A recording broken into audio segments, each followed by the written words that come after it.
what is the margin potential where we stand right now? Because there's been a lot of analysis on Twitter from many different parties, which all of them are very valuable.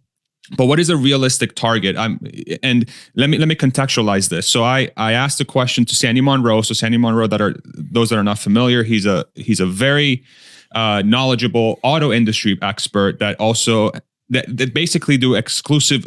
Most of their work is on battery electric vehicles as of late, and so they have a lot of experience around battery chemistry, battery technology.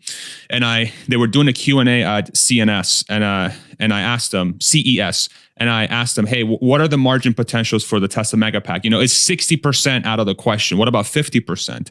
And the range that he gave was somewhere between 35, 40, 45% is realistic for a product like this. So how do you think about it? Where are the ranges? What are the things that are going to dictate it? Let's deep dive that a little bit and see where the conversation goes.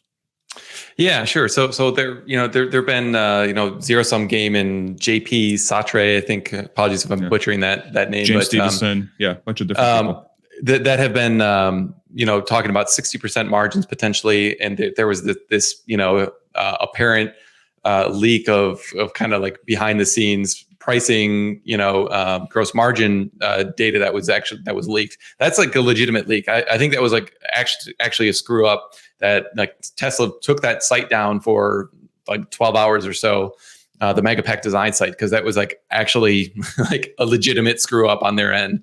And so that indicated, I think it said 50% gross margins. Just kidding. Thanks, Obama. I had to throw that in there. Yeah, clearly Obama's fault. Yeah, clearly. So anyway, like, there's this anecdotal evidence at least of like 50% gross margins. And like my gut reaction is like, nope, too good to be true. That doesn't make any sense. So, I started kind of digging into it, and I'm still in the process. So my thoughts here are certainly fluid. But what I found and what really surprised me was like this price increases. Cause like I'm so attuned to like the price increases on the automotive side. But like energy just seems to, for whatever reason, keep like clunking along at 0% gross margin. So I just haven't been following it super closely. But when you think about the fact that the price has increased so significantly, and then you look at like, okay, what are the actual cost components? And so, like I was saying earlier, NREL does this like cost component breakdown, which I probably should have sent you that link. But I think it's, it blends in like profits with like the actual costs. So it's not necessarily like a good mechanism to look at. But I think the latest version of it, I want to say has like the battery cell cost at something like $150 or $200. I think it's $150 per kilowatt hour. But we know Tesla is like below that now. And so then you think, okay, well, let's just assume, like, to be conservative, that like the cell components are like $150 per kilowatt hour. And how much is, like the balance of plant, all the inverters and everything else like that. And so if you make some like reasonable estimates, maybe it's another $100 per kilowatt hour on top of that. It could be less. I think if you want to be conservative, maybe you assume that it's 200, but that seems too low. And just one quick anecdote is I was reading this article from 2 years ago from Clean Technica, where Elon basically said at the time that their pack costs were $200 per kilowatt hour for the Megapack. And then the other components were about $100. So that gives the cost as of 2 years ago at like roughly $300. Well, we know that the cell costs have come down pretty significantly since then. So even if you just take the cell cost down by like $50 or $100, the most conservative thing I think is to say, like, let's say the kind of all-in like manufacturing cost, installation is like a separate line item. So let's just like table that for now, is like roughly $250 per kilowatt hour.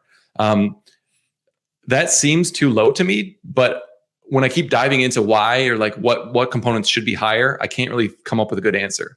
So then you're in this scenario where you've got $250 per kilowatt hour pricing or costs, and $500 kilowatt hour per kilowatt hour pricing, and that gets that 50% gross margin that these zero sum game and these other guys have been talking about.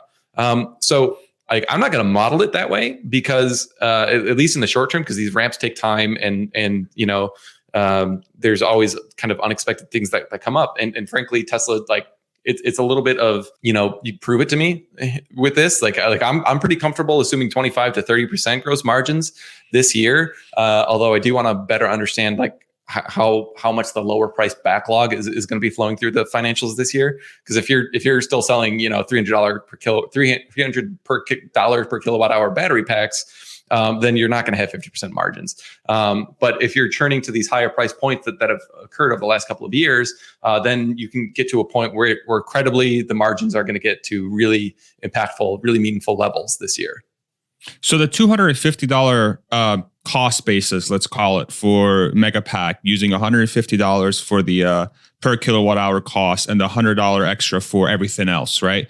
Does that include OPEX? Does that include machinery? Does that include labor? Does it include transportation? How do you think about that number?